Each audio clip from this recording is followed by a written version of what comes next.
제가 태국 여행 중에 들었던 으스스한 이야기 하나 해드릴까요? 태국만의 클렁클로이 마을에서 전해져 내려오는 이야기입니다. 어둠 속에 그림자가 전하는 만 한가운데에 버려진 배. 이른 아침에 태국만 바다는 이슬에 젖은 벨벳처럼 짙은 남색을 띈다. 바람은 나른하게 불어와 바다의 짠 내음과 신선한 생선의 비린내를 함께 실어 나른다. 클렁클로이 마을 사람들은 평소처럼 생계를 위해 하나둘 깨어나기 시작한다. 롱테일 보트의 엔진 소리가 만 전체에 울려 퍼지고 수면 위를 맴도는 갈매기 소리와 교차한다. 하지만 새로운 아침의 평화로운 풍경 속에는 그 조화를 깨뜨리는 한 가지가 있었다. 그것은 해안에서 약 400m 떨어진 곳에 위풍당당하게 서 있는 짙은 회색의 거대한 그림자였다. 꼬창 그랜드라구나 호텔선 혹은 마을 사람들이 입버릇처럼 부르는 유령선. 그 배가 언제부터 그곳에 정박해 있었는지 정확히 기억하는 사람은 아무도 없다. 어떤 이는 10년, 어떤 이는 그보다 더 오래되었다고 말한다. 확실한 것은 그 배가 버려진 지 너무나 오래되어 선체가 썩고 녹슬기 시작했다는 것이다. 한때는 깨끗한 흰색이었을 페인트는 이제 이끼와 세월의 얼룩으로 가득한 칙칙한 회색으로 변했다. 객실 창문 중 하나, 둘은 금이가 있었고 다른 창문들은 세월에 사가버린 커튼으로 가려져 있었다. 햇살이 강한 낮에는 그저 복원되거나 철거될 날을 기다리는 평범한 난파선처럼 보였다. 하지만 어둠이 내리고 그 그림자가 수면 위로 길게 드리워질 때 당신은 어쩌면 그곳에 있어서는 안 될 무언가를 보게 될지도 모른다. 어느 객실에서 깜빡이는 희미한 불빛, 가판 위를 서성이는 사람의 그림자, 혹은 바람결에 실려오는 애절한 울음소리를. 클렁클로이 마을 사람들은 대대로 그 배에서 멀리 떨어져 지내라고, 가까이 가지도 엮이지도 말라고 이야기해왔다. 그 배 위에는 아직 무언가가 남아있기 때문이다. 용서할 수 없는 존재, 감히 그 고요함을 방해하는 모든 일을 노려보는 존재가. 하지만 늙은 이들의 경고는 돈이 필요한 젊은이들이나 스릴을 찾는 모험가들에게는 별 의미가 없는 법이다. 그리고 그것이 이 이야기의 시작이다. 당신이 지금부터 읽게 될 이야기는 오락을 위해 지어낸 소설이 아니다. 이것은 여러 마을 사람들의 증언, 발견된 기록, 그리고 그 배에 들어갔다가 돌아온 사람들의 이야기들을 모아 엮은 것이다. 어떤 이는 정신적 충격을 안고 돌아왔고, 어떤 이는 다시는 돌아오지 못했으며, 또 어떤 이는 더 이상 자기 자신이 아닌 모습으로 돌아왔다. 이것은 자신의 삶을 바꾸고 싶었던 마을 청년 아이댕의 이야기, 평생 바다를 지켜본 늙은 어부 룽추 아저씨의 이야기, 그리고 만 한가운데에 여전히 서서 다음 희생자를 기다리는 버려진 호텔선에 대한 이야기이다. 그들은 결코 사라지지 않았다. 그들은 그저 기다릴 뿐이다. 누군가 다시 돌아올 그날을. 마지막 생존자의 기록으로부터 룽추 아저씨는 해변가 나무 기둥에 기댔다. 수십 년간의 고된 노동으로 굳어진 손이 무릎 위에서 해진 그물을 꿰매고 있었다. 아침 햇살에 반짝이는 은색 바늘이 뼛속 깊이 새겨진 노련함으로 오갔다. 아저씨, 그물 다 됐어요? 멀리서 외치는 소리가 들려왔다. 룽추 아저씨는 고개를 들어 햇볕에 검게 그을린 얼굴에 환한 미소를 띤 채 다가오는 아이댕을 보았다. 20대 초반의 키 크고 마른 청년은 건강해 보였다. 짧게 자른 머리에 빛바랜 민소매 셔츠, 기름 얼룩이 묻은 반바지 차림이었다. 2시간쯤 더 걸릴 거다. 룽추 아저씨는 무심하게 대답하며 손을 멈추지 않았다. 넌 뭐하러 왔냐? 아버지 배나 돌보지 않고. 아이댕은 허락도 없이 옆에 앉아 작은 돌멩이를 주워 물에 던지며 바위에 부딪히는 파도를 바라보았다. 다녀왔어요. 아침에 항구에 생선 갖다 줬는데 가격이 여전히 형편없더라고요. 요즘 세상이 다 그렇지 뭐. 룽추 아저씨가 쉰 목소리로 말했다. 관광객은 줄고 고기도 줄고 바다가 더워지니 고기들이 다른 데로 가버렸어. 그럼 우린 어떻게 살아요, 아저씨? 아이댕이 길게 한숨을 쉬었다. 제 동료들은 다 도시로 일하러 가겠다고 난리예요. 여기엔 미래가 없다고들 하네요. 룽추 아저씨는 손을 멈추고 이해와 연민이 섞인 눈으로 아이댕을 바라보았다. 너도 가고 싶으냐? 저도. 아이댕은 망설였다. 저도 좀 더 나은 삶을 살고 싶어요. 어머니는 아프시고 아버지는 연로하시고 여동생은 학업을 계속해야 하는데 돈이 턱없이 부족해요. 룽추 아저씨는 천천히 고개를 끄덕이며 다시 그물을 꿰매기 시작했다. 이해한다. 하지만 멍청한 짓은 하지 마라. 제가 무슨 멍청한 짓을 하겠어요. 아이댕은 큰 소리로 말하며 웃었다. 그냥 돈을 좀 더 벌고 싶어서요. 바로 그때 룽추 아저씨는 무언가 잘못되었다는 것을 느꼈다. 늙은이들이 의뢰 나쁜 일이 생기기 전에 느끼는 그런 불길한 예감이었다. 하지만 그는 아무 말도 하지 않았다. 젊은이들은 늙은이의 경고를 듣지 않는다는 것을 잘 알았기 때문이다. 클렁클로이 해변가의 재래시장은 사람들로 붐볐다. 비록 그 활기는 예전보다 훨씬 덜했지만 생선 가판대는 서너 개뿐이었고 생필품 가판대도 한산했지만 여전히 마을 사람들이 모여 이야기를 나누고 소식을 교환하는 만남의 장소였다. 쓰리 아주머니는 자신의 잡화점 앞에 앉아 있었다. 희끗희끗한 머리는 대충 묶여 있었고 얼굴은 햇볕과 세월로 인한 주름으로 가득했지만 그 두 눈만은 마을에서 일어나는 모든 것을 놓치지 않고 날카롭게 빛났다. 어젯밤에 유령선 쪽에서 또 이상한 소리가 들렸어. 옆 가판대의 플라다오가 나지막이 말했다. 무슨 소리? 쓰리 아주머니는 이미 답을 알면서도 물었다. 고통스러워하는 사람 같은 신음소리. 플라다오는 몸을 살짝 떨었다. 남편도 들었대. 바람을 타고 왔다가 사라졌다고. 거기서 죽은 사람들이 아직 업보를 다하지 못했나봐. 영혼들이 아직 거기에 갇혀있는 거야. 쓰리 아주머니는 심각한 표정으로 천천히 고개를 끄덕였다. 내가 오래전부터 말했잖니. 저 배는 평범한 게 아니라고. 저 배가 저기 정박한 후부터 우리 섬에 이상한 일들이 생기기 시작했어. 무슨 이상한 일이요, 아주머니? 젊은 목소리가 끼어들었다. 모두가 돌아보니 아이댕이 가판대 옆에 서서 흥미로운 표정을 짓고 있었다. 겜쓰리 아주머니는 아이댕을 한참 동안 쳐다보다가 말했다. 넌 왜 묻는 게냐? 왜 알고 싶은 거지? 그냥요. 아이댕이 웃었다. 사람들이 항상 얘기하는 건 들었는데 자세한 내용은 한 번도 못 들어봐서요. 썸쓰리 아주머니는 한숨을 쉬며 멀리 있는 유령선을 바라보았다. 저 배가 저기 정박한 지 12년 됐어. 그때는 엄청난 프로젝트였지. 방콕에서 온 회사가 투자를 엄청나게 했어. 관광객들이 묵을 호화로운 해상호텔을 짓겠다고 했지. 그런데 어떻게 된 거예요? 아이댕이 물었다. 첫 해에는 괜찮아 보였어. 손님도 많이 왔고.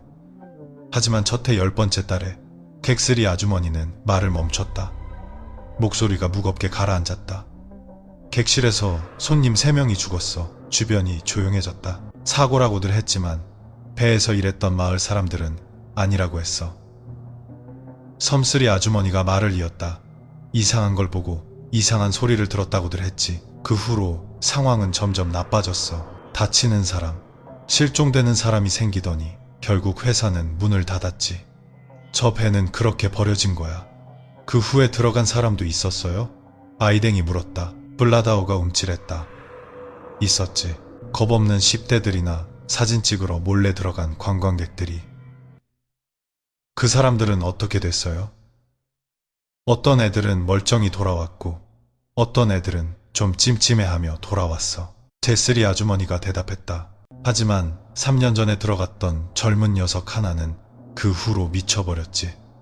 헛소리를 해대면서 누가 자기를 따라다닌다고 방에 사람 그림자가 있다고 했어. 결국 가족들이 병원으로 보냈지. 아이댕은 마른 침을 삼켰다. 그 사람 지금은 어때요? 아직도 미쳐있어. 쓰리 아주머니가 짧게 대답했다. 거기 엮이지 마라. 아이댕, 네가 무슨 생각을 하든 목숨을 걸지는 마.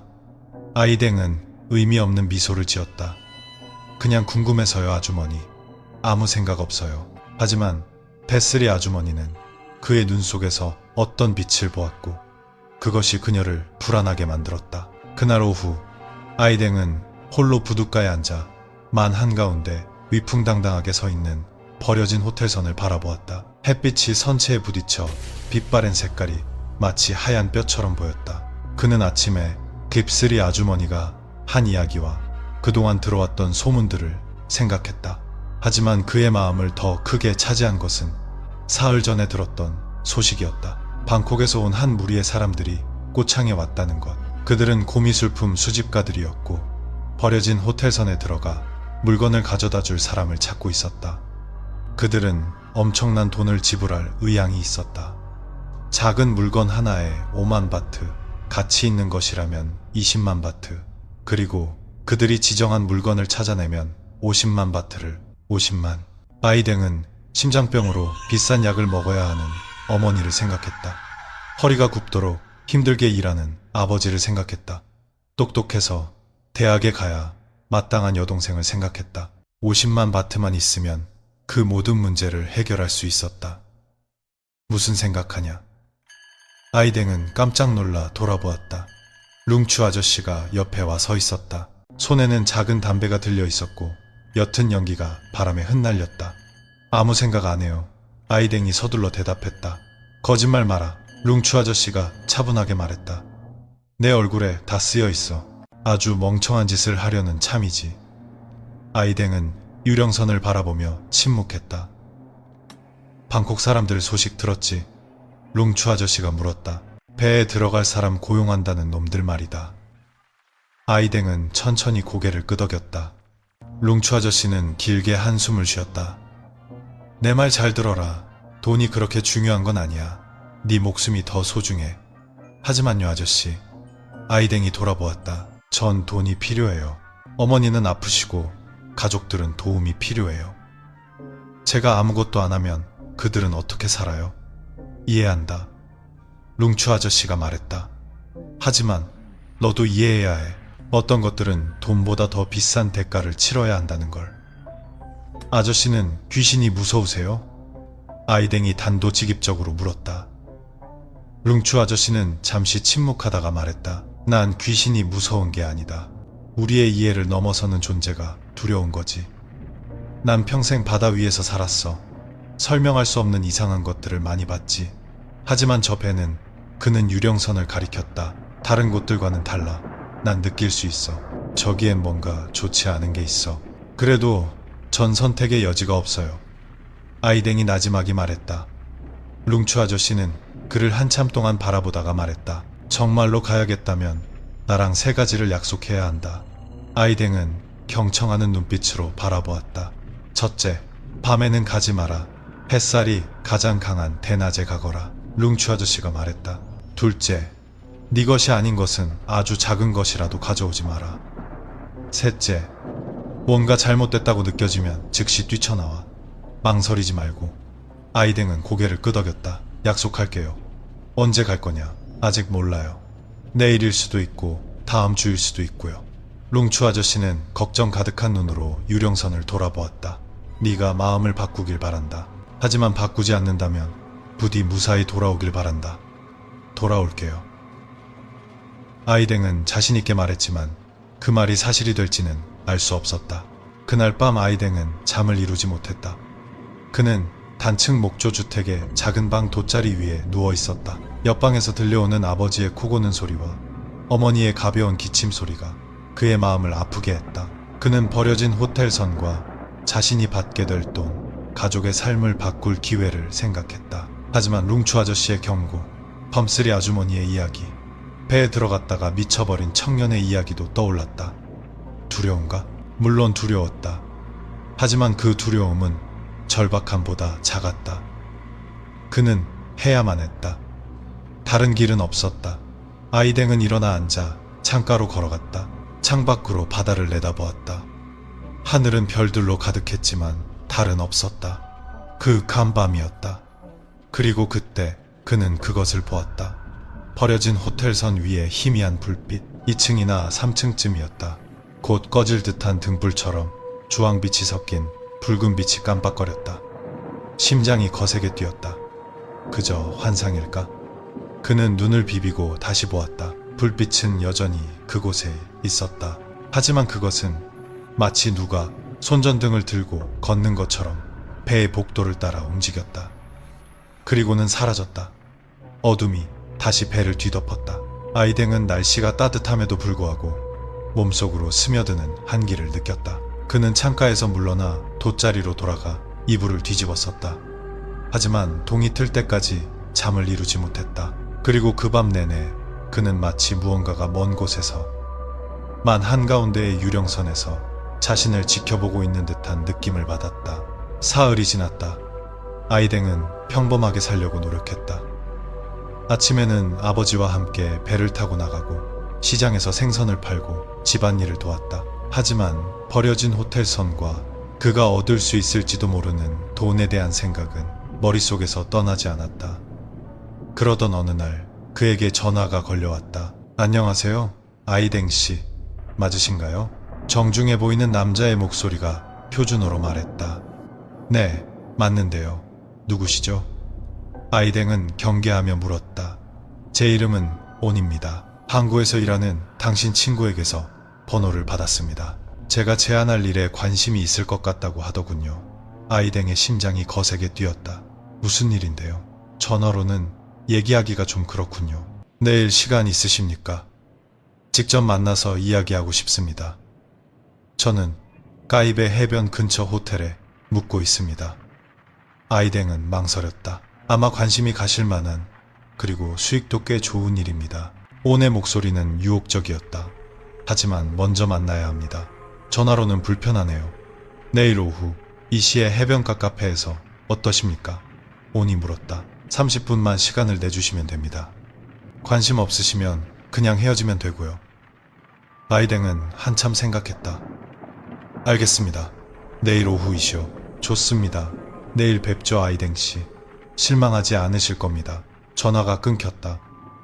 아이댕은 침대 위에 꼼짝 않고 앉아 있었다. 전화기를 든 손이 미세하게 떨렸다. 그는 자신의 인생을 바꿀지도 모를 무언가에 발을 들여놓으려 하고 있었다.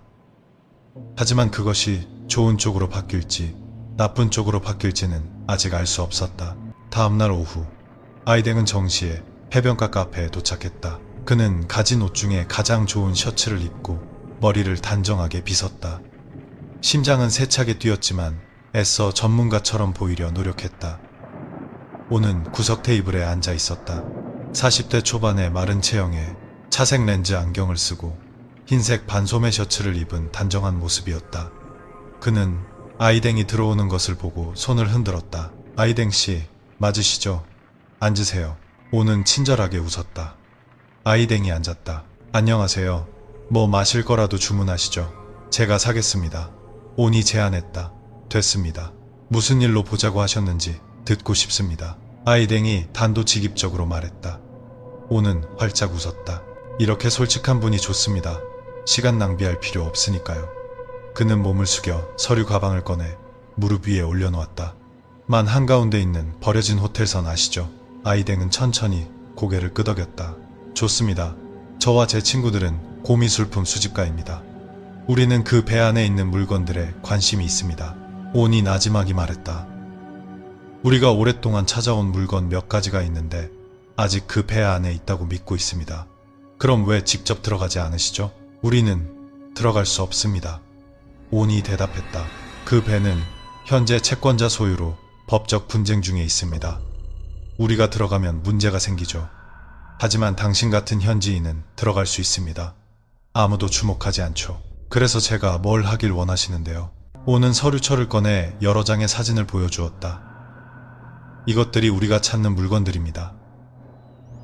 그는 오래된 도자기 화병 사진을 가리켰다. 이건 가치가 약 20만 바트 정도 됩니다. 그리고 벽시계 사진을 가리켰다. 이건 30만. 그리고 이 조각된 나무 상자는, 그는 상자 사진을 가리켰다. 50만입니다. 아이댕은 눈을 크게 뜨고 사진들을 쳐다보았다. 당신이 들어가서 이 물건들을 우리에게 가져다 주면 명시된 가격대로 지불하겠습니다. 전부 합치면 100만 바트죠. 100만. 아이댕이 떨리는 목소리로 되뇌었다. 네, 물론 이 물건들을 찾지 못하더라도 다른 가치 있는 물건들을 가져오면 시세에 따라 기꺼이 지불하겠습니다. 온이 웃었다. 관심 있으신가요? 아이댕은 마른 침을 삼켰다. 저 생각할 시간이 필요합니다. 물론입니다. 온은 이해한다는 듯이 말했다. 하지만 이 제안에는 시간 제한이 있다는 걸 말씀드려야겠군요. 관심을 보이는 다른 사람도 있습니다. 당신이 하지 않으면 다른 사람을 찾아야 하죠. 이틀만 시간을 주실 수 있나요? 좋습니다. 하지만 다음 주를 넘기지는 마세요. 오는 명함을 건넸다. 제 전화번호입니다. 결정하시면 연락 주세요. 아이댕은 여전히 약간 떨리는 손으로 명함을 받았다. 그리고 한 가지 더요. 아이댕 씨, 온의 목소리가 낮아졌다. 여기 마을 사람들이 그 배에 귀신이 나온다고 말하는 거 압니다. 믿으라, 믿지 말라고 말씀드리려는 건 아닙니다. 다만 우리가 전에 두 사람을 보낸 적이 있다는 걸 알려드리고 싶군요. 어떻게 됐는데요? 첫 번째 사람은 들어가자마자 무서워서 바로 뛰쳐나왔습니다.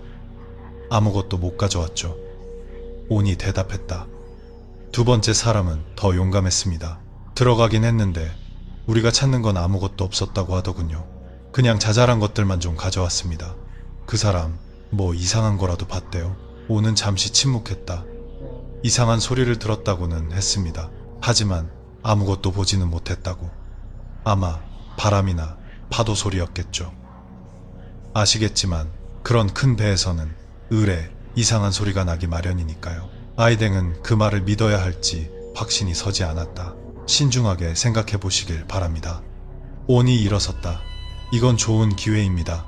그리고 제가 듣기로는 당신은 돈이 필요하다고 하더군요. 당신 가족에게 도움이 필요하고요. 아이댕은 움찔했다. 제 가족에 대해 어떻게 아셨죠? 조사한 건 아닙니다. 그냥 당신을 소개해준 친구에게 물어봤을 뿐입니다. 온이 웃었다. 걱정 마세요. 그냥 당신이 정말로 돈이 필요한지 확인하고 싶었을 뿐입니다. 이 일은 용기가 필요하거든요. 그는 아이댕을 혼자 남겨두고 떠났다. 아이댕은 손에 든 명함을 쳐다보며 앉아 있었다. 마음이 복잡했다. 100만 바트. 그 돈이면 가족의 인생을 바꿀 수 있었다. 하지만 무엇과 맞바꿔야 하는가? 그날 밤 아이댕은 룽추 아저씨의 집으로 갔다. 해변에서 멀지 않은 낡은 목조, 오두막이었다. 집 앞에는 그물이 널려 있었고 작은 롱테일 보트 한 척이 개인 부두에 묶여 있었다. 룽추 아저씨는 집 앞에 앉아 작은 잔에 담긴 하얀 술을 마시며 바다를 바라보고 있었다. 아저씨, 아이댕이 불렀다. 룽추 아저씨가 돌아보았다. 오, 아이댕이구나. 웬일이냐? 와서 한잔 하겠느냐? 상의 드릴 게 있어서요. 룽추 아저씨는 다른 잔에 술을 따랐다. 아이댕에게 건네며 말했다. 마시고 나서 얘기해라. 아이댕은 술을 한 모금 크게 마셨다. 목구멍이 타는 듯 했지만 마음은 조금 진정되었다. 유령선 얘기지? 룽추 아저씨가 물었다. 아이댕은 고개를 끄덕였다. 제안을 받았어요. 엄청난 돈을 준대요. 배에 들어가야 한대요. 얼마나? 100만이요, 아저씨. 아이댕이 작은 목소리로 대답했다. 그들이 찾는 물건을 찾아내면요. 룽추 아저씨는 한동안 아무 말 없이 술을 마시며 바다를 바라보았다. 갈 거구나. 마침내 그가 말했다. 그것은 질문이 아닌 단언이었다. 그래야 할 것 같아요. 아이댕이 대답했다. 다른 방법이 없어요. 룽추 아저씨는 길게 한숨을 쉬었다. 마을 사람들이 왜 저 배를 유령선이라고 부르는지 아느냐? 거기서 사람이 죽었기 때문이잖아요. 그뿐만이 아니다. 룽추 아저씨는 고개를 저었다. 내가 이야기를 하나 해주마. 아는 사람이 거의 없는 이야기다. 아이댕은 귀를 기울였다. 저 배를 짓기 전에 프로젝트의 주인은 방콕에서 온 차이라는 사업가였다. 그는 꼬창을 세계적인 관광지로 만들겠다는 큰 꿈을 가지고 있었지. 룽추 아저씨가 말했다. 하지만 돈 문제가 있었어. 프로젝트가 너무 커서 은행에서 더 이상 대출을 해주지 않았지. 그럼 돈을 어떻게 구했는데요? 그는 어떤 주술사를 찾아갔다. 룽추 아저씨가 낮은 목소리로 말했다. 무언가를 대가로 사업을 번창하게 해줄 수 있다는 사람이었지. 아이댕은 소름이 돋는 것을 느꼈다. 무엇을 대가로요? 정확히 아는 사람은 아무도 없다. 룽추 아저씨가 대답했다. 하지만 그 후로 그의 사업은 정말로 잘 풀렸어. 외국 투자자들이 들어왔고 배도 지어졌지. 첫 해에는 수익도 아주 좋았고. 하지만 그 대가를 치를 시간이 온 거지. 룽추 아저씨가 말했다. 첫 해에 구차이의 딸이 병에 걸려 죽었다. 둘째 해에는 그의 아내가 자살했지. 셋째 해에는 객실에서 손님 3명이 죽었고 이 차이는요. 그는 실종됐다. 룽추 아저씨가 대답했다. 어디로 갔는지 아무도 몰라. 빚을 피해 도망쳤다는 사람도 있고 아직 저 배 안에 있다고 말하는 사람도 있지. 아직 배 안에 있다니요. 그게 무슨 말씀이세요? 룽추 아저씨는 아이댕의 눈을 똑바로 쳐다보았다. 나도 모른다. 하지만 배가 폐쇄된 후에 밤에 배를 타던 몇몇 마을 사람들이 갑판 위에 서서 해안 쪽을 바라보는 남자 그림자를 봤다고 했다. 마치 누군가를 기다리는 것처럼 아이댕은 날씨가 따뜻함에도 불구하고 한기를 느꼈다. 그래도 갈 거냐? 룽추 아저씨가 물었다. 아이댕은 오랫동안 침묵했다. 가야 해요, 아저씨.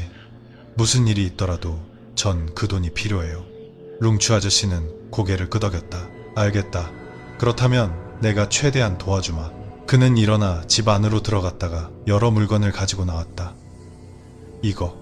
그는 염주를 건넸다. 내 부적이다. 항상 지니고 있어라. 네, 아저씨. 아이댕은 염주를 받아 목에 걸었다. 그리고 이거. 룽추 아저씨는 작은 천주머니를 건넸다. 주술을 건 강황가루와 소금이다. 뭔가 잘못됐다고 느껴지면 네 주위에 뿌려라. 네, 그리고 가장 중요한 건 룽추 아저씨는 아이댕의 어깨를 꽉 잡았다. 욕심 부리지 마라. 필요한 것만 챙겨서 바로 나와. 너무 오래 머물지 말고 특히 해가 질 때까지는 절대 잊지 마라. 명심할게요. 그리고 만약 네 이름을 부르는 소리가 들리면 돌아보지도 말고 대답도 하지 마라. 그냥 뛰쳐나와. 알겠느냐? 알겠습니다. 룽추 아저씨는 아이댕을 한참 동안 바라보았다. 언제 갈 거냐? 내일요. 오전 10시쯤이면 햇볕이 충분히 강할 거예요. 혼자 가느냐? 친구 2명이랑 같이 가기로 했어요. 때랑 보이요. 그 녀석들도 돈이 필요하거든요. 룽추 아저씨는 고개를 저었다. 너무 많다. 사람이 많으면 더 위험해. 하지만 혼자 가면 무서워요. 알겠다. 룽추 아저씨는 수긍했다. 하지만 너희들 모두 조심하라고 해라. 절대 떨어지지 말고 항상 함께 붙어 다녀야 한다. 네, 2 사람은 잠시 침묵에 잠겨 바다를 바라보았다. 유령선은 어둠 속에서 주변의 어둠보다 더 짙은 검은 그림자로 위풍당당하게 서 있었다. 부디 무사히 돌아오길 바란다. 룽추 아저씨가 마침내 말했다. 돌아올게요. 아이댕은 실제로는 느끼지 못하는 자신감을 담아 말했다. 하지만 그에게는 선택의 여지가 없었다. 내일 그는 유령선에 들어가 인생을 바꿀 기회를 찾거나 죽음보다 더 끔찍한 무언가를 마주하게 될 것이었다. 그날 아침 날씨는 맑았다. 하늘은 구름 한 점 없이 파랗고 햇볕은 마을 사람들이 그늘을 찾아 숨을 정도로 강렬했다. 하지만 아이댕에게는 오늘이 가장 적합한 날이었다. 그는 다른 마을 사람들이 의심하지 않도록 마을에서 조금 떨어진 작은 부두에서 떼와 보이를 만나기로 했다. 떼가 먼저 도착했다. 덩치가 크고 피부가 검으며 인상은 사나웠지만 마음은 착한 청년이었다. 그는 어릴 적부터 아이댕의 절친한 친구였다. 야, 아이댕, 준비됐냐? 그가 퉁명스럽게 물었다. 준비됐어. 넌 때는 배낭을 들어 보였다. 손전등 2개, 밧줄, 칼, 장갑, 그리고 물건 담을 비닐봉지. 잘했네? 보이는? 아직. 나 여기 있어. 뒤에서 목소리가 들렸다. 2 사람이 돌아보니 보이가 걸어오고 있었다. 햇볕을 잘 쬐지 않아 다른 마을 사람들보다 피부가 하얗고 마른 체형의 청년이었다. 집에 틀어박혀 게임하는 것을 좋아했다. 물건 다 챙겨왔어. 그럼 어떻게 갈 건데? 내 배로. 때는 부두에 묶여있는 작은 롱테일 보트를 가리켰다. 데려다주고 여기서 기다릴게. 너희들 끝나면 전화해. 내가 데리러 갈게. 넌 같이 안 가? 아이댕이 물었다. 안 가.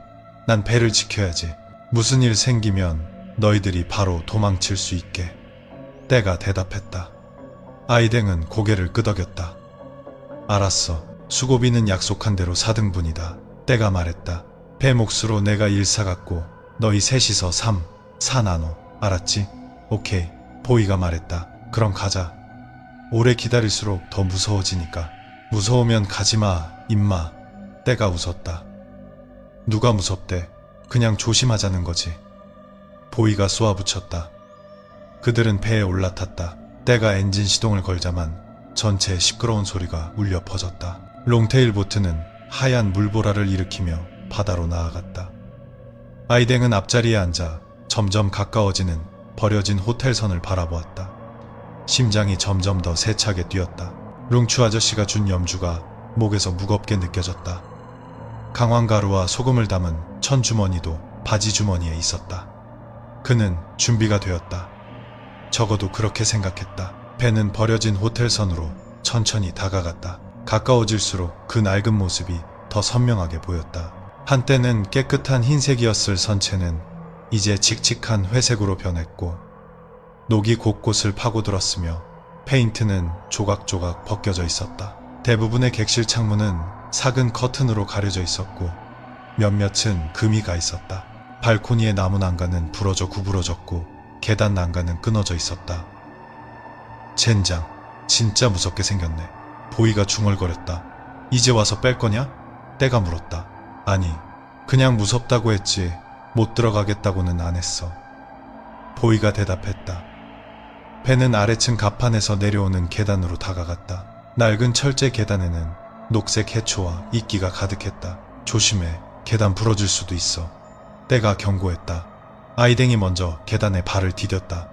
시험 삼아 밟아보니 계단이 약간 흔들렸지만 아직은 튼튼했다. 그는 가슴이 세차게 뛰는 것을 느끼며 천천히 올라갔다. 보이가 뒤따랐다. 배 갑판에 도착하자 그들은 멈춰서서 주위를 둘러보았다. 아래층 갑판은 매우 넓었다. 한때는 손님들을 위한 휴식 공간이었을 것이다. 부서진 의자들이 사방에 널려 있었고 나무 테이블은 부러져 있었다. 플라스틱 조화가 담긴 화병이 벽 옆에 쓰러져 있었다. 축축하고 퀴퀴한 냄새와 해초의 비릿한 냄새가 났다.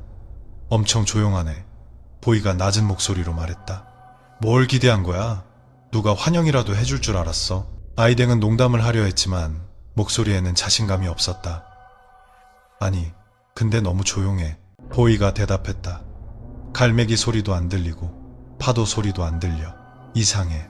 아이댕은 보이가 옳다는 것을 깨달았다. 조금 전까지만 해도 갈매기 울음소리와 때의 배에 부딪히는 파도 소리가 들렸다. 하지만 유령선에 올라오자 모든 것이 소름 끼칠 정도로 고요해졌다. 마치 이 공간이 바깥 세상과 단절된 것 같았다. 가자. 아이댕은 스스로를 다독이며 말했다. 오래 있을수록 좋지 않아. 그들은 배 내부로 통하는 문으로 걸어갔다. 커다란 나무 문이 반쯤 열려 있었다. 아이댕이 밀자문이 끼익 하는 무서운 소리를 냈다. 안은 칠흑같이 어두웠다. 보이가 손전등을 켰다. 빗줄기가 공기 중에 떠다니는 먼지를 뚫고 앞으로 나아가 양옆으로 객실이 늘어선 긴 복도를 드러냈다. 온 씨가 준 사진을 보면 우리가 찾는 물건은 2층이나 3층에 있을 거야. 아이댕이 말했다. 한 층씩 가자. 절대 떨어지지 말고. 알았어. 보이가 대답했다. 그들은 복도를 따라 걷기 시작했다. 발소리가 사방에 울려 퍼졌다. 바닥에 깔린 카펫은 축축하고 썩어 있었고 냄새가 역겨워 견디기 힘들 정도였다. 각 객실 문은 굳게 닫혀 있었다. 어떤 방에는 아직 호실 번호판이 붙어 있었고 어떤 방은 떨어져 있었다. 아이댕은 첫 번째 방인 101호 문을 밀어보았다. 문이 열렸다. 안은 부서진 가구로 가득했다. 침대 시트가 썩어버린 침대, 문짝이 떨어진 옷장, 거울이 깨진 화장대. 볼 거 없네. 보이가 말했다. 그들은 다음 방을 확인했다. 102호도 마찬가지였다. 낡은 가구뿐 감나가는 것은 아무것도 없었다. 103호, 104호, 105호 모든 방이 똑같았다. 위층으로 올라가야겠어. 아이댕이 말했다. 2층엔 아무것도 없어. 그들은 복도 끝으로 걸어가 계단을 찾았다. 2층으로 올라가는 나무 계단을 발견했다. 계단은 사람이 밟을 때마다 삐걱거리는 소리를 냈다. 조심해. 계단 무너질 수도 있어. 보이가 경고했다. 알아. 아이댕이 대답했다. 그는 한 칸 한 칸 시험하며 천천히 계단을 올랐다. 보이가 뒤따랐다. 2층에 도착하자 분위기가 바뀌었다. 더 어둡고 더 차가웠으며 귀퀴한 냄새가 더 심했다. 여기 싫다. 보이가 떨리는 목소리로 말했다. 나도 마찬가지야. 하지만 여기까지 왔잖아. 아이댕이 대답했다. 방 몇 개만 확인하고 내려가자. 그들은 2층 복도를 따라 걸으며 첫 번째 방 201호 문을 열었다. 그들이 본 광경에 두 사람은 얼어붙었다. 201호는 그들이 본 다른 모든 방과 완전히 달랐다. 이 방은 깨끗했다. 먼지도 해초도 없었다. 가구는 좋은 상태였고 침대는 방금 세탁한 듯한 시트로 덮여 있었다. 화장대 거울은 깨지지 않고 그들의 모습을 선명하게 비추었다. 이게 어떻게 된 거지? 보이가 더듬거렸다. 아이댕은 조심스럽게 방 안으로 들어갔다. 손전등으로 주위를 비추었다. 모든 것이 정상적으로 보였다. 마치 어제까지 누군가 살았던 것처럼. 화장대 위에는 아직 쓸 수 있을 것 같은 머리빗과 빗이 놓여 있었고 뚜껑이 열린 향수병에서는 은은한 향기가 풍겨나왔다. 아이댕, 이 방에서 나가자. 보이가 겁에 질린 목소리로 말했다. 정상이 아니야. 하지만 아이댕은 침대 옆 탁자 위에서 무언가를 보았다. 조각된 나무 상자가 놓여 있었다. 온 씨가 보여준 사진 속의 상자와 똑같은 것이었다. 50만 바트짜리 상자. 여기 있다! 아이댕이 큰 소리로 말했다. 그는 다가가 상자를 집어들었다. 생각보다 무거웠다. 진짜 티크나무로 만들어져 정교한 무늬가 조각되어 있었다. 이거 우리가 찾던 거 맞아? 하지만 보이는 걱정스러운 표정으로 상자를 보았다. 너무 쉽잖아. 이제 막 2층에 올라왔는데 바로 찾았다고? 운이 좋은 거지. 아이댕은 활짝 웃었다. 50만 바트야. 이제 다른 거 더 찾아볼까? 아니, 가자. 보이가 아이댕의 팔을 잡아당겼다. 이것만으로 충분해. 가자. 아이댕이 반박하려는 순간 갑자기 방 밖에서 소리가 들렸다. 누군가 복도를 걸어다니는 발소리였다. 두 사람은 얼어붙어 서로를 쳐다보았다. 배에 다른 사람도 있어? 보이가 속삭였다. 없을 거야. 아래층 다 봤는데 아무도 없었어. 아이댕이 속삭이며 대답했다. 발소리는 점점 가까워졌다. 느리고 규칙적인 리듬으로 똑똑똑. 그리고 그것은 201호 방문 앞에서 멈췄다. 두 사람은 아직 열려있는 문을 응시했다. 심장이 터질 듯이 뛰었다. 문 밖에는 아무도 없었다. 복도는 텅 비어 있었다. 하지만 그들은 느낄 수 있었다. 무언가가 바로 저기에 있다는 것을. 그들을 지켜보고 있다는 것을. 뛰어! 아이댕이 소리쳤다. 두 사람은 방을 뛰쳐나와 복도를 달려 계단으로 향했다. 하지만 그들이 계단에 도착했을 때 계단이 사라져 있었다. 부서지거나 무너진 것이 아니라 완전히 사라져버렸다. 바닥을 볼 수 없는 칠흑 같은 구멍만 남아있었다. 이게 어떻게 된 거야? 보이가 겁에 질려 소리쳤다. 방금 우리가 이리로 올라왔잖아. 아이댕은 구멍 아래를 내려다보았다. 손전등을 비춰봤지만 아무것도 보이지 않았다. 끝없는 어둠뿐이었다. 그리고 그는 그것을 들었다. 속삭이는 소리. 여러 개의 목소리가 그가 알아들을 수 없는 무언가를 속삭이고 있었다. 아이댕. 보이가 그의 팔을 잡아당겼다. 목소리가 떨렸다. 너도 들려? 응. 속삭임은 점점 커졌다. 사방에서 들려왔다. 여러 방에서, 복도에서, 천장에서, 바닥에서, 그리고 다른 소리들보다 더 선명한 목소리가 하나 있었다. 여자의 목소리였다. 왜 내 물건을 가져가려는 거야? 아이댕은 극심한 한기를 느꼈다. 그는 손에 든 나무 상자를 내려다보았다. 그거 버려! 보이가 소리쳤다. 그거 버리고 다른 출구를 찾아보자. 하지만 아이댕은 망설였다. 이건 50만 바트였다. 인생을 바꿀 기회였다. 아이댕, 그거 버려. 이 멍청아. 보이가 아이댕의 손에서 상자를 쳐냈다. 상자는 공중에서 빙글빙글 돌며 한때 계단이 있었던 칠흑 같은 구멍 속으로 떨어졌다. 상자가 어둠 속으로 사라지자마자 계단이 다시 나타났다. 마치 한 번도 사라진 적 없었던 것처럼. 하지만 이제 그들에게는 의심할 시간이 없었다. 신음소리는 애절한 비명으로 변해 있었다. 뛰어! 아이댕이 소리쳤다. 두 사람은 계단을 뛰어내려갔다. 비틀거리며 거의 넘어질 뻔했지만 뒤돌아볼 엄두도 내지 못하고 계속 달렸다. 멈출 엄두도 내지 못했다. 그들은 아래층 복도를 달려 배 갑판으로 뛰쳐나왔다. 강렬한 햇빛이 쏟아져 눈이 부셨다. 때, 아이댕이 아래쪽 배를 향해 소리쳤다. 때는 기다리고 있다가 그들을 보고 깜짝 놀랐다. 야, 너희들 왜 그렇게 얼굴이 창백해? 설명할 시간 없어. 빨리 태워줘. 보이가 소리쳤다. 아이댕이 계단을 뛰어내려가려는 순간 그는 자신의 어깨를 꽉 잡는 손을 느꼈다. 얼음장처럼 차가운 손이었다. 그는 즉시 멈춰서서 돌아보았다.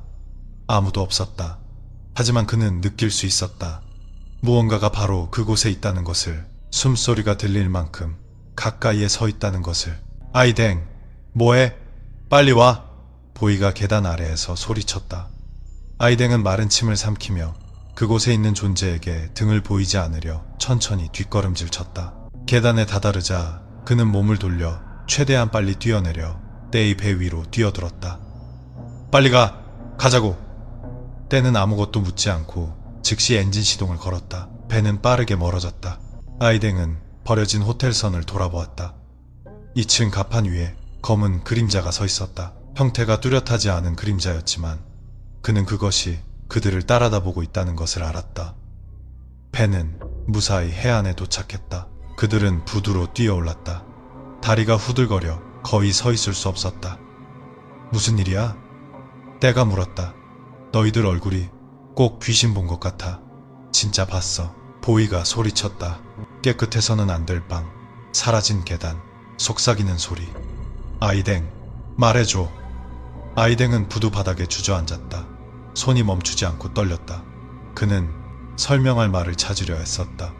정상이 아니야. 그가 마침내 말했다. 사람들이 말하던 게 전부 사실이야. 거기엔 뭔가 있어. 뭐라도 가져왔어.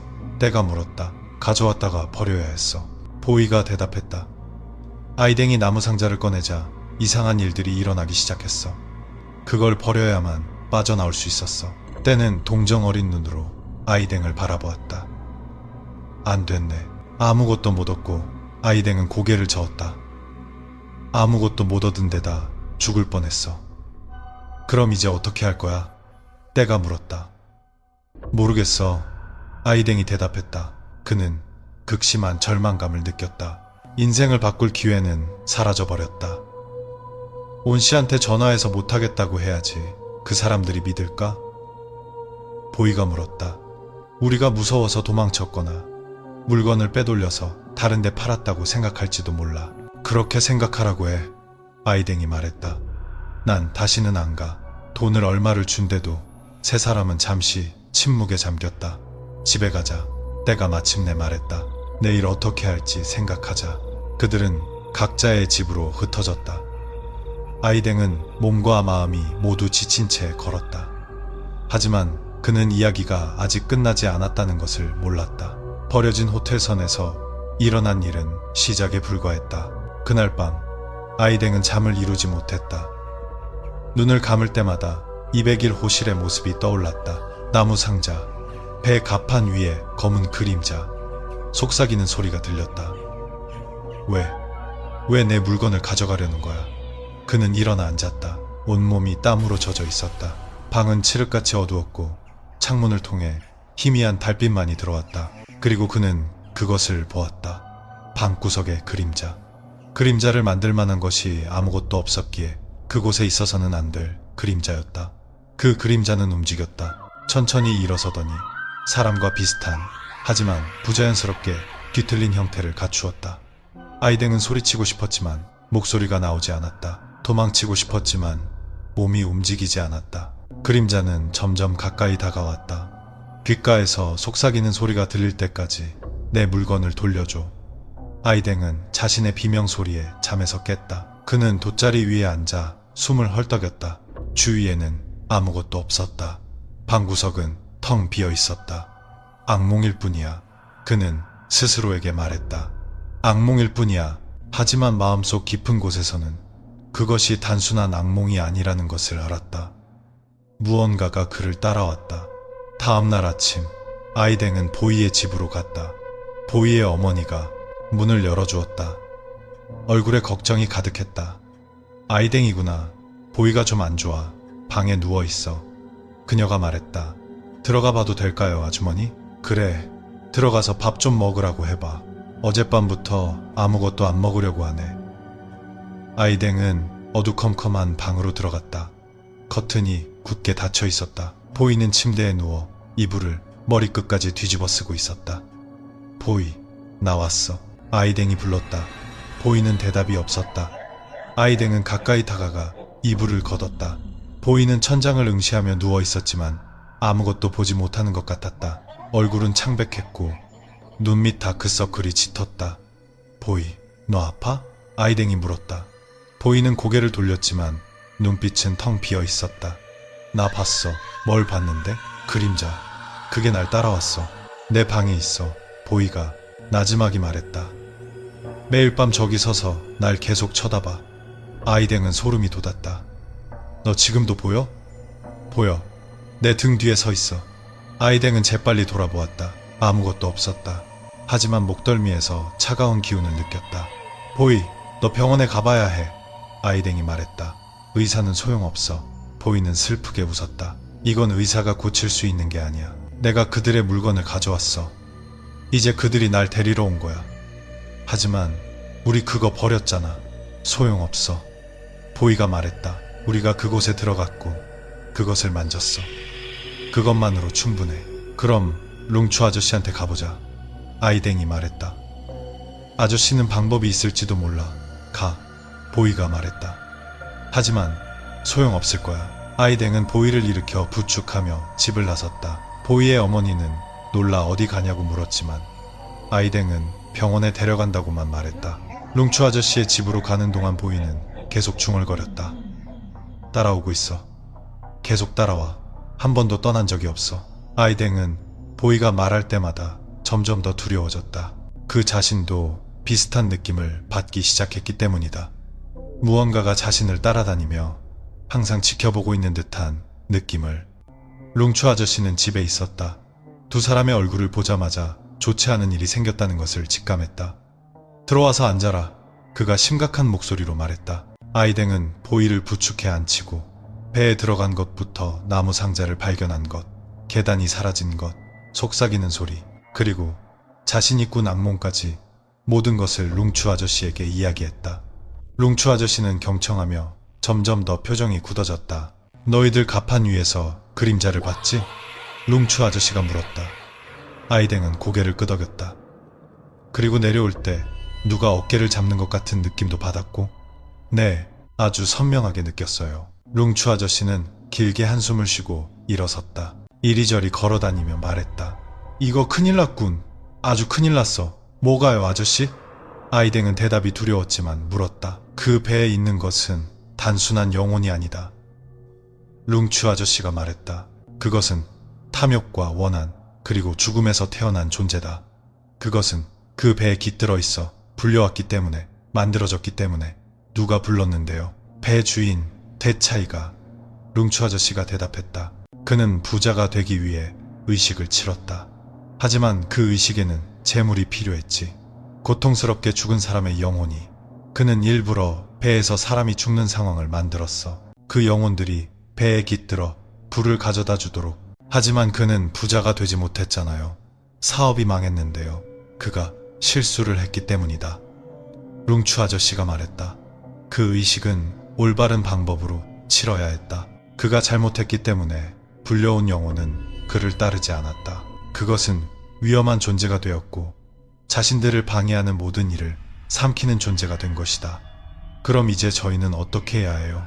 아이댕이 물었다. 그들이 저희를 따라왔어요. 룽추 아저씨는 나무장으로 걸어가 서랍을 열고 여러 가지 물건을 꺼냈다. 향, 초, 붉은 천, 노란 가루, 악령을 쫓는 의식을 치를 것이다. 그가 말했다. 하지만 효과가 있을지는 모르겠다.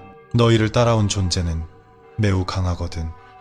네, 보이 좀 도와주세요. 저보다 상태가 더 안 좋아요. 아이댕이 말했다. 룽추 아저씨는 보이를 보았다. 젊은 청년은 창밖을 멍하니 응시하며 꼼짝 않고 앉아 있었다. 눈빛은 텅 비어 있었다. 빙이 됐다. 룽추 아저씨가 낮은 목소리로 말했다. 머지않아 완전히 잠식당할 거다. 도와주세요 아저씨. 아이댕이 애원했다. 룽추 아저씨는 고개를 끄덕였다. 노력해보마. 그는 의식을 시작했다. 향과 초를 피우고 주문을 외우고 보이 주위에 노란 가루를 뿌리고 팔에 붉은 천을 감았다. 하지만 의식 도중에 보이는 웃기 시작했다. 그의 목소리가 아닌 웃음소리였다. 깊고 차가운 웃음소리였다. 이런 하찮은 의식으로는 날 쫓아낼 수 없어. 보이가 말했지만 그의 목소리가 아니었다. 이 아이는 이제 내 것이다. 룽추 아저씨는 멈추지 않고 주문을 더 크게 외우고 가루를 더 많이 뿌렸다. 보이는 비명을 질렀고 몸이 경련을 일으켰으며 눈이 흰자위만 보이도록 뒤집혔다. 그리고 그는 정신을 잃었다. 룽추 아저씨는 의식을 멈췄다. 온몸이 땀으로 젖어 있었다. 내가 할 수 있는 건 여기까지다. 잠시 쫓아냈을 뿐이야. 하지만 다시 돌아올 거다. 그럼 이제 어떻게 해야 해요? 아이댕이 물었다. 룽추 아저씨는 그를 똑바로 쳐다보았다. 방법은 하나뿐이다. 무슨 방법이요? 너희들은 그 배로 돌아가야 한다. 룽추 아저씨가 말했다. 너희가 가져온 것을 돌려놓아야 해. 하지만 저희는 그걸 버렸잖아요. 물건뿐만이 아니다. 룽추 아저씨는 고개를 저었다. 너희는 자신도 모르게 무언가를 가져왔어. 무엇을요? 룽추 아저씨는 아이댕을 오랫동안 바라보았다. 영혼, 너희가 그것을 깨웠고 그것이 너희를 따라 나왔다. 이제 그것은 돌아가고 싶어해. 하지만 너희가 데려다 줘야만 돌아갈 것이다. 아이댕은 소름이 돋았다. 그 말은 저희가 유령선에 다시 들어가야 한다는 건가요? 룽추 아저씨는 고개를 끄덕였다. 하지만요 아저씨, 그건 너무 위험하잖아요. 안다. 하지만 그렇게 하지 않으면 너희는 절대 그것으로부터 벗어날 수 없어. 너희가 미치거나 죽을 때까지 계속해서 너희를 괴롭힐 것이다. 아이댕은 주저앉았다. 절망감이 그를 덮쳤다. 그는 가난에서 벗어나려 했지만 오히려 훨씬 더 끔찍한 무언가에 발을 들여놓고 말았다. 사흘이 지났다. 보이는 여전히 룽추 아저씨의 집에 누워 있었다. 룽추 아저씨는 매일 의식을 치르며 악령을 쫓아내려 했지만 마치 맨손으로 홍수를 막으려는 것과 같았다. 보이의 상태는 날마다 악화되었다. 그는 말을 하지도 음식을 먹지도 않고 천장을 응시하며 꼼짝 않고 누워 있었다. 때로는 기다리고 있어라고 나지막이 중얼거렸다. 아이댕 역시 매일 밤 악몽을 꾸었다. 방구석의 그림자를 보고 속삭이는 소리를 들었다. 아침에 일어나면 지쳐 있었고 수척해졌으며 피부는 창백해졌다. 그의 어머니는 걱정되어 그를 의사에게 데려갔지만 의사는 스트레스와 불면증 외에는 아무 이상이 없다고 말했다. 하지만 아이댕은 진실을 알았다. 그것은 단순한 스트레스가 아니었다. 그것은 유령선에서 그를 따라온 존재였다. 셋째 날 밤, 아이댕은 해변가에 앉아 만 한가운데 서 있는 버려진 호텔선을 바라보았다. 달빛이 선체에 부딪혀 마치 어둠 속에 떠있는 거대한 뼈처럼 보였다. 아직 앉아있느냐? 아이댕이 돌아보니 룽추 아저씨가 다가와 옆에 앉았다. 손에는 하얀 술 2병이 들려 있었다. 한 병을 그에게 건넸다. 네 아저씨. 아이댕은 술을 받아 한 모금 크게 마셨다. 목구멍이 타는 듯 했다. 생각은 해봤느냐? 룽추 아저씨가 물었다. 생각했어요. 내일 배로 돌아갈 거예요. 룽추 아저씨는 천천히 고개를 끄덕였다. 스스로 결정한 거냐? 선택의 여지가 없어요. 돌아가지 않으면 저와 보이는 살아남을 수 없어요. 때도 같이 가느냐? 아직요. 아직 말 안 했어요. 하지만 안 갈 것 같아요. 아이댕이 말했다. 그 녀석은 배에 들어간 적이 없으니 따라온 것도 없겠죠. 그럼 누구랑 갈 거냐? 혼자요. 아이댕이 대답했다. 보이는 상태가 너무 안 좋아서 데려가면 더 나빠질 거예요. 저 혼자 가야 해요. 룽추 아저씨는 잠시 침묵했다. 두렵냐? 두려워요. 아주 많이요. 아이댕은 인정했다. 하지만 천천히 죽어가는 게 더 두려워요. 미쳐가는 게 두렵고 저 때문에 가족들이 고통받는 걸 보는 게 두려워요. 이해한다. 룽추 아저씨는 술을 마셨다. 내가 데려다 주마. 아이댕이 돌아보았다. 안 돼요, 아저씨. 위험해요. 배에 들어가는 게 아니다. 그냥 데려다주고 네가 돌아오길 기다릴 거다. 룽추 아저씨가 단호하게 말했다. 만약 네가 2시간 안에 돌아오지 않으면 내가 널 찾으러 가겠다. 하지만요, 아저씨. 하지만은 없다. 정해졌다. 룽추 아저씨가 말을 잘랐다. 내일 새벽 5시 반에 내 부두로 와라. 아이댕은 그를 덮친 두려움 속에서도 마음이 따뜻해지는 것을 느꼈다. 고맙습니다. 당신이 무사히 돌아온 후에 고맙다고 해라. 두 사람은 조용히 앉아 술을 마시며 유령선을 바라보았다. 그날 밤은 고요했지만 아이댕은 내일은 더 이상 고요하지 않을 것임을 알았다. 새벽 5시 30분. 하늘은 아직 어두웠고 별들이 희미하게 빛나고 있었다. 바람은 시원하게 불었지만 아이댕은 한기를 느꼈다. 그는 룽추 아저씨의 부두에 도착했다. 룽추 아저씨는 이미 배 위에서 기다리고 있었다. 올라타라. 룽추 아저씨가 불렀다. 아이댕은 배 위로 뛰어올랐다. 그는 평범한 옷차림이었고 손전등 외에는 별다른 것을 가져오지 않았다. 룽추 아저씨가 준 염주는 여전히 목에 걸려 있었고 강황 가루와 소금은 주머니에 있었다. 준비됐느냐? 룽추 아저씨가 물었다. 네.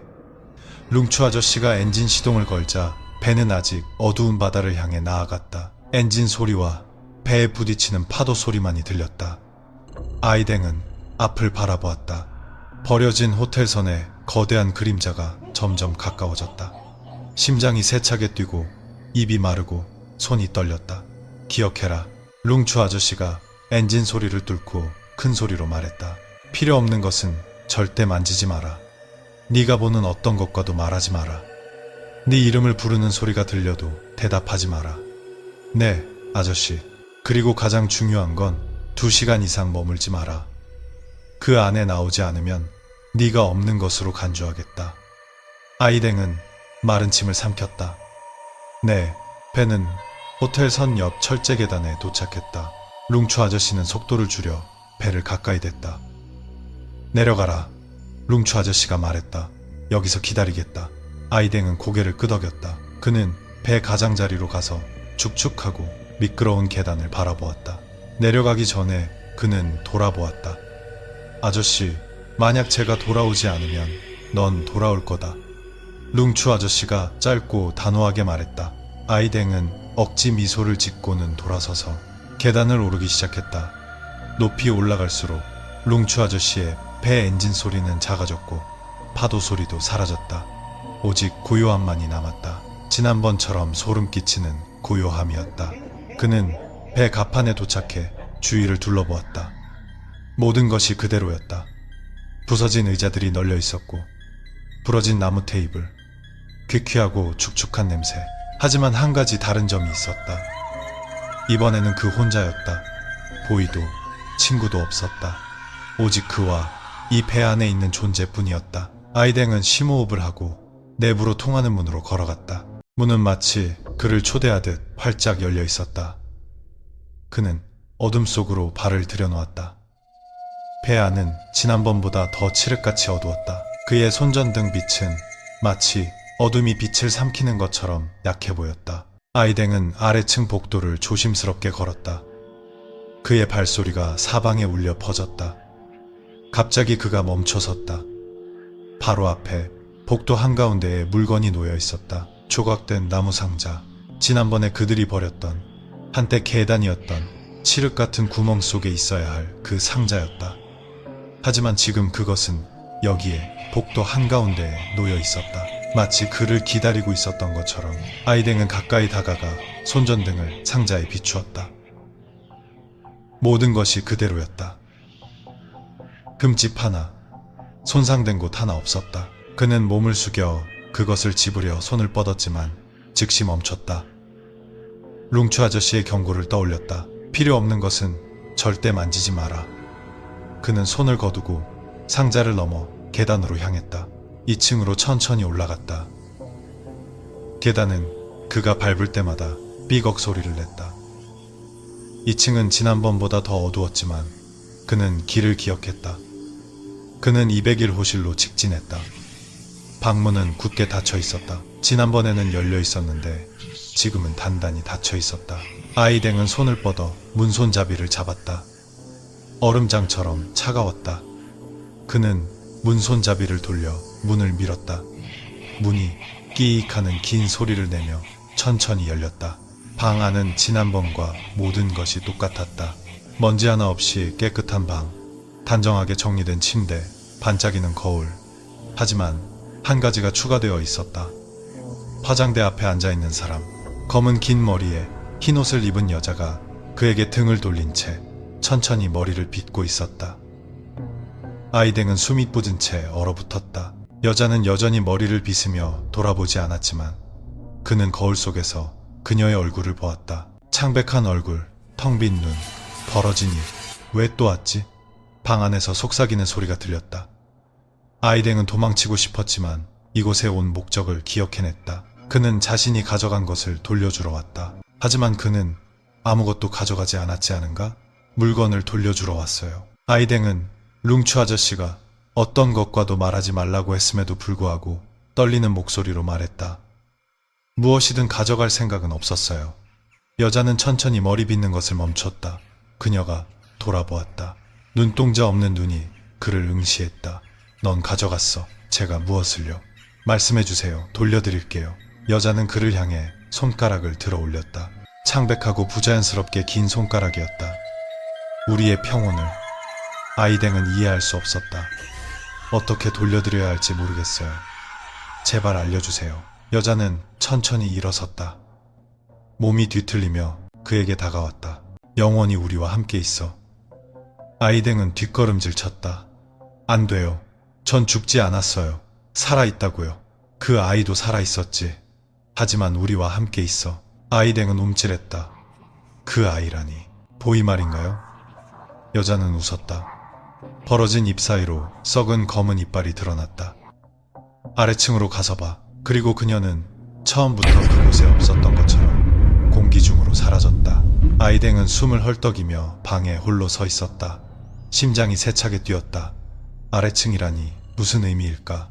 그는 200일 호실을 나와 계단으로 돌아갔다. 하지만 아래를 내려다 보았을 때 그는 아래층에서 희미한 불빛을 보았다. 노래 소리가 들려왔다. 그가 모르는 오래된 노래, 그리고 사람들이 이야기하고 웃는 소리. 마치 파티가 열리고 있는 것 같았다. 아이댕은 조심스럽게 계단을 내려갔다. 노래와 사람들의 소리는 점점 더 선명해졌다. 아래층에 도착했을 때 그는 경악했다. 한때 낡고 어두웠던 복도는 이제 깨끗하고 환하게 변해 있었다. 줄지어 켜진 전등이 환하게 빛나고 바닥에는 붉은 카펫이 깔려 있었다. 객실 문들은 활짝 열려 있었고 아는 사람들로 가득했다. 멋지게 차려입은 사람들, 이브닝 드레스를 입은 숙녀들과 정장을 입은 신사들. 그들은 이야기하고 웃으며 샴페인을 마셨다. 호화로운 파티 같았다. 하지만 무언가 잘못되었다. 모두의 움직임이 부자연스럽게 느렸다. 소리 없이 웃고 잔에 든 액체가 보이지 않는데도 마셨다. 그리고 아이댕이 자세히 보니 그들의 얼굴은 창백했고 눈은 초점이 없었다. 생기가 없었다. 그들은 유령이었다. 이곳에 머물다가 죽은 사람들의 영혼. 아이댕은 아무도 눈치채지 못하도록 조용히 그들을 지나가려 했다. 하지만 갑자기 모두가 움직임을 멈추고 일제히 그를 돌아보았다. 수십 개의 창백한 얼굴이 텅 빈 눈으로 그를 응시했다. 새로운 손님이군. 그들이 한 목소리로 말했다. 아이댕은 얼어붙었다. 우리와 함께 파티를 즐기자. 그들이 천천히 다가오기 시작했다. 걷기보다는 떠다니는 것 같았다. 아이댕은 뒷걸음질 쳤다. 전 손님이 아니에요. 그냥 물건을 돌려주러 왔을 뿐이에요. 여기서 나갈 수 있는 사람은 아무도 없어. 모두 영원히 머물러야 해. 그들은 점점 더 가까이 다가와 그를 둘러쌌다. 아이댕은 절망감을 느꼈다. 그는 주머니에서 강황가루와 소금을 꺼내 바닥에 자신의 주위로 뿌렸다. 유령들은 그가 뿌린 원 안으로 감히 다가오지 못하고 멈춰섰다. 하지만 물러서지도 않고 밖에서 기다리고 있었다. 그 가루가 널 얼마나 지켜줄 것 같으냐. 귓가에서 속삭이는 소리가 들렸다. 아이댕이 돌아보니 그의 등 뒤에 키가 큰 그림자가 서 있었다. 지난번에 배 가판에서 보았던 그 그림자였다. 넌 누구냐? 아이댕이 물었다. 나는 이곳의 주인이다. 그림자가 말했다. 목소리는 거칠었지만 슬펐다. 나는 불을 위해 이곳을 지었지만 결국 감옥이 되고 말았지. 당신이 완차이시군요. 아이댕이 물었다. 실종됐다는 그 사람. 나는 실종된 게 아니다. 나도 이들처럼 이곳에 갇혀있다. 그림자는 주위의 영혼들을 가리켰다. 우리 모두 의식 때문에, 나의 탐욕 때문에 이곳에 갇혀있다.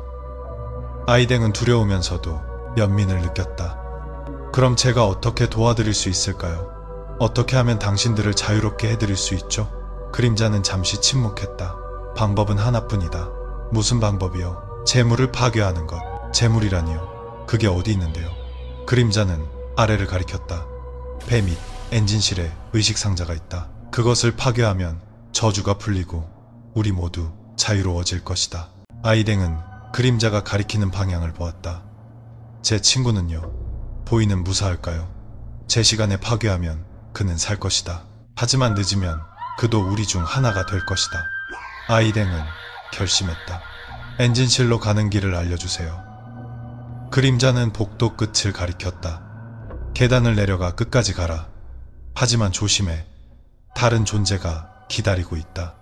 다른 존재. 내가 의식에서 불러낸 존재. 그것은 저주가 풀리는 것을 원치 않는다. 아이댕은 마른 침을 삼켰다. 그게 뭔데요? 하지만 그림자는 대답하지 않고 공기 중으로 사라졌다. 주위의 영혼들도 점차 물러나 하나씩 사라졌다. 다시 칠흑같이 어두워진 복도에 아이댕 혼자 남았다. 그는 시계를 보았다. 1시간 반이 지났다. 룽추 아저씨가 그를 없는 것으로 간주하기까지 30분이 남았다. 서둘러야 했다. 아이댕은 칠흑 같은 복도를 달려갔다. 그의 손전등 빛이 앞으로 나아가며 흔들렸다. 발소리가 사방에 울려 퍼졌다.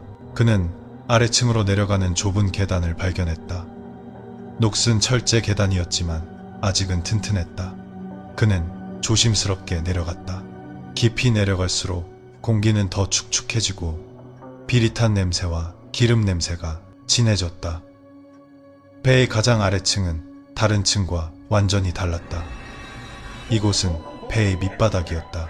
좁은 통로였고 천장에는 수도관과 전선이 어지럽게 매달려 있었다. 철제벽은 온통 녹슬었고 바닥에는 발목까지 차는 차가운 물이 고여 있었다. 아이댕은 통로를 따라 걸었다. 걸을 때마다 물이 튀었다. 어딘가에서 물방울 떨어지는 소리가 들렸다. 통로는 미로처럼 여러 갈래로 나뉘어 있었다. 그는 직감에 따라 오른쪽으로 향했다. 잠시 걷자 그는 커다란 철문을 발견했다. 거의 지워진 표지판에 엔진룸, 엔진실이라고 쓰여 있었다. 그는 문을 밀었다. 소름 끼치는 날카로운 소리가 났다. 문이 천천히 열렸다.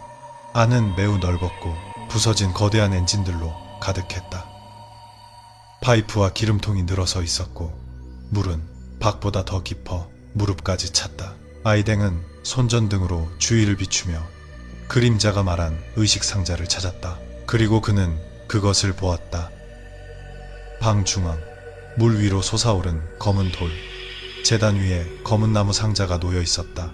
상자는 관만한 크기였고 그가 모르는 이상한 상징들이 조각되어 있었다. 주위에는 꺼진 초들이 늘어서 있었다. 아이댕은 다가갔다. 물이 점점 깊어지고 차가워서 감각이 없어질 정도였다. 제단에 도착했을 때 그는 상자 안에 무언가가 있다는 것을 보았다. 그가 상자 뚜껑을 열자 썩은 냄새가 뿜어져 나와 거의 토할 뻔했다. 상자 안에는 사람의 뼈가 있었다. 어린아이의 뼈 같았다. 검고 긴 머리카락이 얽혀 있었고 금화와 부적, 빛바랜 낡은 사진들이 있었다. 이것이 재물이었다. 검은 의식에 사용된 것. 아이댕은 소름 끼치는 공포와 혐오감을 느꼈다. 이 아이는 이 차이의 불을 위해 희생된 것이다. 그리고 이 아이의 영혼이 다른 영혼들과 함께 모든 일을 이 배에 묶어두는 저주가 된 것이다. 그는 이것을 파괴해야 했다.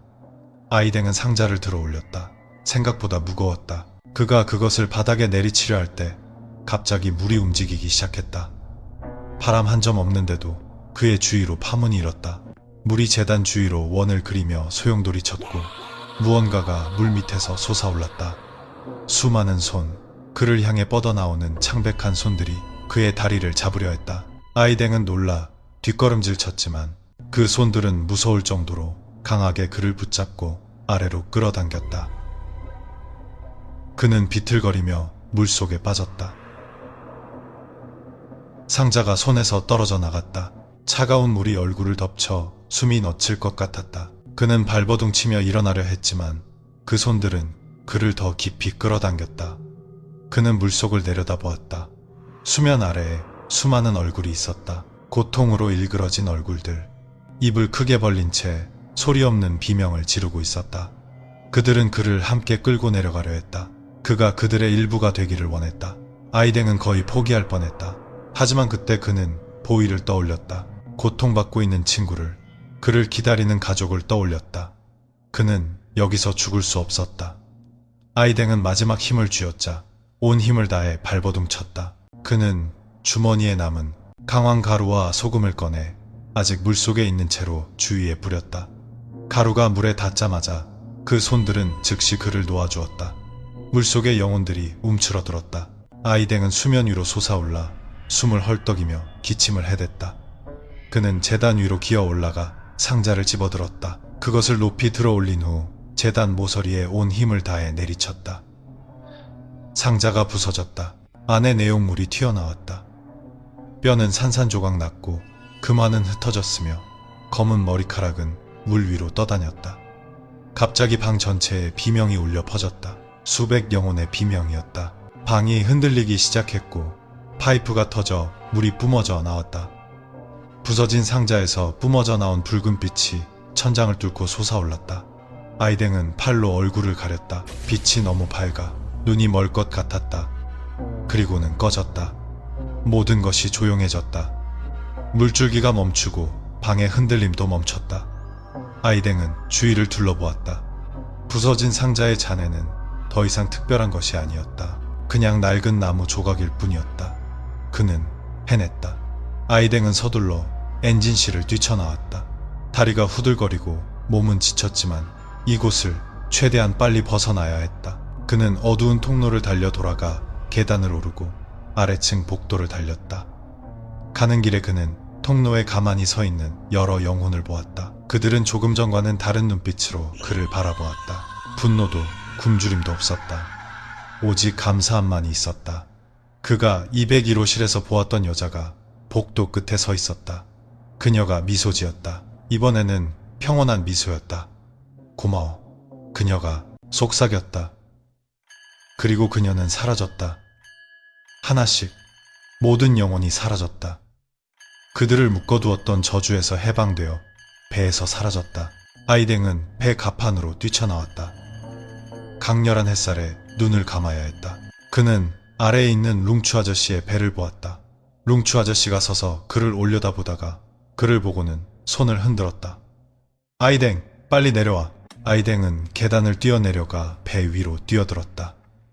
발을 헛디뎌 거의 넘어질 뻔했지만 룽추 아저씨가 제때 그를 붙잡아 주었다. 빨리요, 아저씨. 여기서 벗어나요, 빨리. 아이댕이 소리쳤다. 룽추 아저씨는 묻지 않고 즉시 엔진 시동을 걸었다. 배는 빠르게 멀어졌다. 버려진 호텔선에서 어느 정도 멀어졌을 때 아이댕은 돌아보았다. 그는 믿을 수 없는 광경을 보았다. 버려진 호텔선이 천천히 하지만 확실하게 가라앉고 있었다. 물이 아래층 갑판을 덮기 시작해 점점 더 위로 차올랐다. 아저씨, 가라앉아요. 아이댕이 가리켰다. 룽추 아저씨가 돌아보고는 눈을 크게 떴다.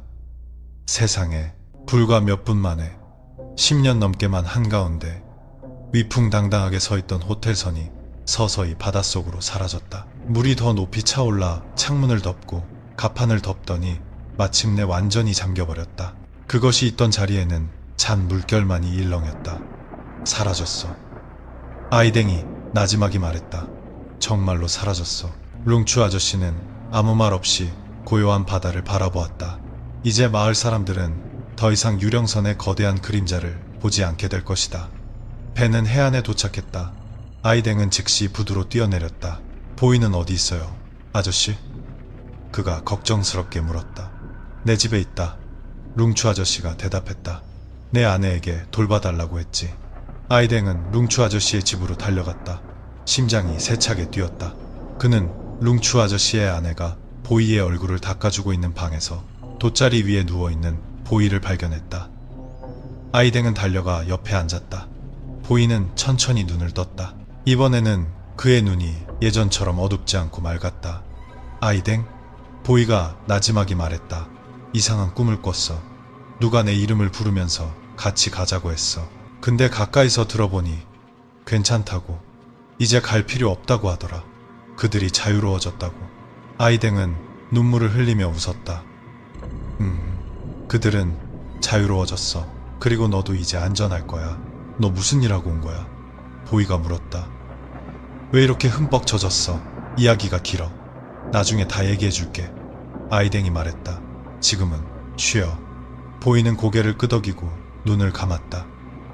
이번에는 악몽도 그를 괴롭히는 그림자도 없이 평화롭게 잠들었다. 버려진 호텔선이 바다에 가라앉았다는 소식은 꽃창섬 전체에 퍼졌다. 마을 사람들은 모두 놀랐다. 어떤 이들은 구조가 낡아서 그랬다고 했고, 어떤 이들은 해저 폭풍 때문이라고 했다. 하지만 베슬리 아주머니 같은 나이든 마을 사람들은 진실을 알았다. 그곳에 갇혀있던 영혼들이 해방된 것이라고. 저주가 끝난 것이라고. 아이댕은 챔스리 아주머니의 가게에 앉아 뜨거운 커피를 마셨다. 보이도 옆에 앉아 있었다. 얼굴이 훨씬 좋아 보였다. 온 씨는요? 전화 왔어요? 보이가 물었다. 한 번 왔어. 못하겠다고 배가 가라앉았다고 했지. 아이댕이 대답했다. 처음엔 안 믿더니 배가 가라앉았다는 뉴스를 보고는 조용해졌어. 그 후로 연락 없어. 그럼 우린 돈 한 푼도 못 받은 거네. 보이가 말했다. 응. 하지만 우린 목숨을 건졌잖아. 아이댕이 웃었다. 그게 더 가치 있지. 보이는 고개를 끄덕였다. 내 말이 맞아. 난 죽거나 평생 미쳐서 살 줄 알았어. 씀쓰리 아주머니가 와서 커피를 채워주었다. 너희들 운이 좋았어. 룽추 아저씨가 도와준 것도 운이고, 너희들이 용감하게 맞선 것도 운이지. 용감한 건지 멍청한 건지 모르겠어요, 아주머니. 아이댕이 말했다. 어쩌면 그게 그거일지도 모르지. 쓰리 아주머니가 웃었다. 하지만 중요한 건 너희들이 무사히 돌아왔다는 거야. 룽추 아저씨가 가게로 들어와 같은 테이블에 앉았다. 너희들 무슨 얘기하냐? 그가 물었다. 그때 일 얘기요, 아저씨. 아이댕이 대답했다. 룽추 아저씨는 고개를 끄덕였다. 그 배가 가라앉은 거 아느냐? 해양 경찰이 와서 조사했는데 거의 30m 깊이로 가라앉았다고 하더구나. 그렇게 깊이요? 보이가 놀랐다. 그래. 그리고 이상한 건 그곳 바다 깊이는 15m밖에 안 된다는 거야.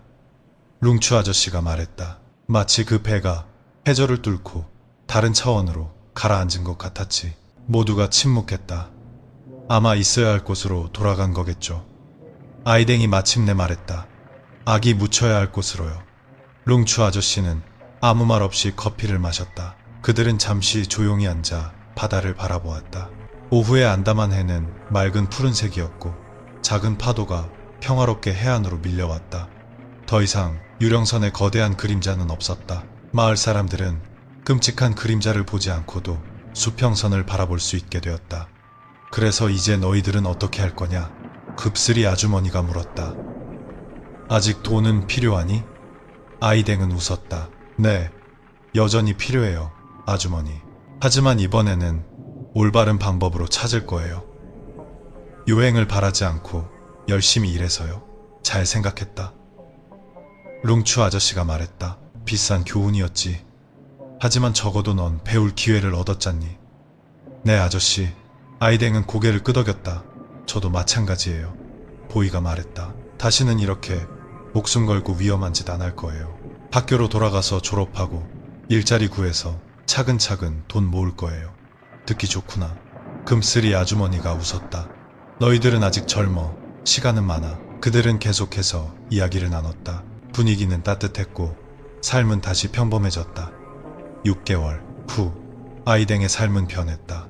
그날 이후 그는 더 열심히 일했다. 매일 아침 아버지와 함께 배를 타고 나가고 시장에서 생선을 팔고 오후에는 부두에서 일을 도우며 롱테일 보트 수리를 했다. 버는 돈은 많지 않았지만 가족을 부양하기에는 충분했다. 어머니는 제때 약을 먹었고 여동생은 학업을 계속할 수 있었다. 보이는 정말로 학교로 돌아가 좋은 성적을 받았고 대학 진학 계획을 세우기 시작했다. 모든 것이 좋아지는 것 같았다.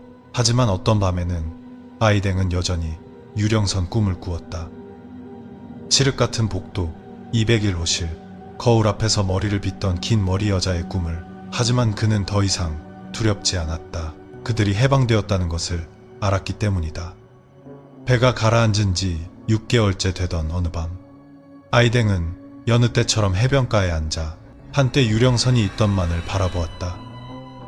지금은 아무것도 남아있지 않았다. 오직 고요한 수면뿐이었다. 아직도 그게 생각나느냐? 아이댕이 돌아보니 룽추 아저씨가 다가와 옆에 서 있었다. 생각나는 게 아니에요, 아저씨. 아이댕이 대답했다. 그냥 궁금해서요. 뭐가 궁금한데? 정말로 끝난 건지 궁금해서요. 아이댕이 말했다. 어떤 밤에는 아직도 꿈을 꿔요. 제가 그 안에 다시 돌아가는 꿈을요. 룽추 아저씨는 옆에 앉았다. 그건 그냥 기억일 뿐 저주가 아니다. 네가 재물을 파괴했으니 저주는 끝났어.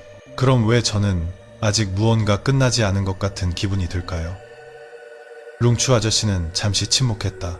어쩌면 완전히 끝난 게 아닐지도 모르지. 그가 마침내 말했다.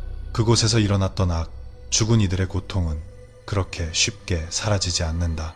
오랫동안 그곳에 머물 것이다. 그럼 그 배가 다시 돌아올 수도 있다는 건가요? 모르겠다. 룽추 아저씨가 솔직하게 대답했다. 하지만 돌아온다 해도 예전 같지는 않을 거다. 갇혀있던 영혼들은 해방되었으니 남은 것은 악의 잔해뿐이겠지. 아이댕은 천천히 고개를 끄덕였다. 그들은 조용히 앉아 바다를 바라보았다. 시원한 바람이 나른하게 불었고 하늘에는 별이 떠오르기 시작했다. 아저씨, 아이댕이 오랜 침묵 끝에 말했다. 만약 언젠가 그것이 돌아온다면 엮이지 마라. 룽추 아저씨가 그의 말을 끝내기도 전에 대답했다. 모든 마을 사람들에게 멀리 떨어져 있으라고 해. 그냥 내버려도 어떤 것들은 영원히 물 밑에 묻혀 있어야 하는 법이다. 네, 아저씨, 알겠어요. 3년 후 몇몇 어부들로부터 달 없는 밤에 만 한가운데서 이상한 그림자를 보았다는 보고가 있었다. 수면 아래에 자리 잡은 마치 가라앉은 거대한 배 같은 그림자. 어떤 이는 물결을 타고 속삭이는 소리가 들렸다고 했고, 어떤 이는 바다 밑에서 희미한 불빛을 보았다고 했다. 하지만 아무도 감히 확인하러 가지 않았다. 아무도 감히 잠수에 내려가 보지 않았다. 그들은 이야기를 기억했고 경고를 기억했다. 어떤 것들은 영원히 물 밑에 묻혀 있어야 한다. 아이댕은 부둣가에 서서 만을 바라보았다. 그는 이제 25살이었고 자신의 배와 작은 가족, 안정된 삶을 가지고 있었다. 보이는 대학에 합격해 방콕에서 공부하고 있었다. 룽추 아저씨는 여전히 그곳에 계셨다. 나이는 드셨지만 여전히 건강하셨다. 모든 것이 좋았다. 하지만 어떤 밤 아이댕이만을 바라볼 때면 그는 여전히 그곳에 무언가가 있다는 것을 느낄 수 있었다. 깊은 물 밑 어둠 속에서 기다리고 있는 무언가. 유령선은 여전히 그곳에 있었다. 예전과는 다르지만 여전히 있었다. 그리고 그것은 영원히 그곳에 있을 것이다. 경고로서, 교훈으로서, 꽃창을 맴도는 그림자로서. 내 것이 아닌 것을 탐하지 마라. 네가 이해하지 못하는 것에 엮이지 마라. 그리고 어떤 것들은 돈보다 더 비싼 대가를 치러야 한다는 것을 잊지 마라. 그날 밤은 고요했고 바다는 잔잔했다. 하지만 깊은 수면 아래 어둠 속에서는 무언가가 여전히 기다리고 있었다. 이 이야기가 실제로 일어난 일인지 아닌지는 아무도 대답할 수 없다. 꽃창 그랜드라구나. 호텔선은 실제로만 한가운데에 가라앉아 있다. 일부 마을 사람들은 그 그림자를 보고 소리를 들었다고 주장한다. 일부 관광객들은 잠수를 시도했고 어떤 이는 돌아왔지만 어떤 이는 돌아오지 못했다.